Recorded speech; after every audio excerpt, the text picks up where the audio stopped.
مساء الفل. صاحبة مشكلة النهاردة بعتالي بتحكيلي: عايزة أعرف من حضرتك هل أنا طبيعية لأني مش بفكر في الجواز؟ أنا عندي 24 سنة وعمري ما فكرت في الجواز أو شريك الحياة. طول عمري عندي أحلام وطموح كبيرة في الحياة والشغل والتعلم، وخطط أخد كورسات كتير في مجالات مختلفة. طول الوقت عندي حاجات كتير عايزة أتعلمها، وطول الوقت عندي شغل وطموح عايزة أبنيه، وما عنديش وقت أفكر في الجواز خالص. وكمان بشوف دايما إن إحنا مش موجودين عشان نتجوز ونخلف ونربي وخلاص. هل أنا كده غلط زي ما أهلي دايما بيقولولي؟ يعني إيه بنت ما بتفكرش في الجواز؟ وبلاقي استغراب كبير جدا في عينهم، عمري ما فهمت سبب. وهل أنا كده فعلا إنسانة مش سوية؟ طبعا كلمة مش سوية هي كلمة كبيرة قوي. الإنسان عدو ما يجهل، بيحب المألوف وما بيحبش الشيء المختلف. وإحنا في ثقافتنا ومجتمعنا عندنا محطات وقوالب. عندنا محطة الجامعة بعد المدرسة على طول، عندنا محطة الشغل والجواز بعد الجامعة على طول، عندنا محطة الإنجاب بعد الجواز على طول. وأي حاجة خارجة عن المألوف بتقلق أهالينا وتخوفهم علينا، وده على دماغنا من فوق. لكن خروجك عن التقليدي مش معناه خالص إنك مش طبيعية أو مش سوية أو إن انتي فيكي حاجة غلط. رسالتك عايزة أحكي فيها معاكي في حاجتين. أول حاجة هسألك سؤال محتاج صدق كبير جدا مع نفسك: معنى الجواز بالنسبة لك إيه؟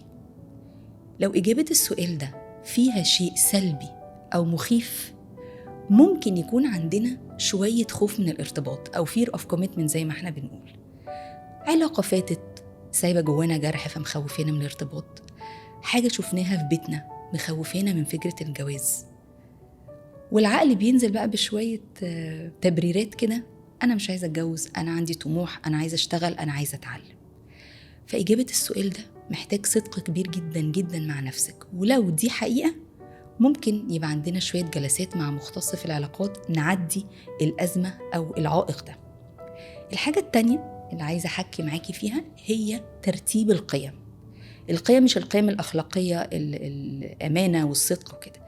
القيم هي الحاجات المهمة بالنسبة لكل شخص، الحاجات اللي بتحدد قراراته في الحياة. بيحب إيه، ما بيحبش إيه، بيتجه لإيه، ما بيتجهش لإيه. عندنا حاجة اسمها values assessment أو تقييم لترتيب القيم. طب ليه أعرف قيمي؟ ل3 أسباب مهمة جدا. أول سبب زي ما قلنا، أبقى فاهمة وواعية كويس أنا بحب إيه وما بحبش إيه، أو إيه المهم بالنسبة لي في الحياة. زي ما ساعات بنقول في رجالة اسمهم family man، وفي راجل تاني بنقول لا ده workaholic أو بيشتغل كتير. الراجل الأولاني قيمة العيلة عنده عالية في ترتيب القيم، والراجل التاني ممكن تكون قيمة الإنجاز والنجاح والطموح عالية عنده في ترتيب القيم، مش أكتر ولا أقل.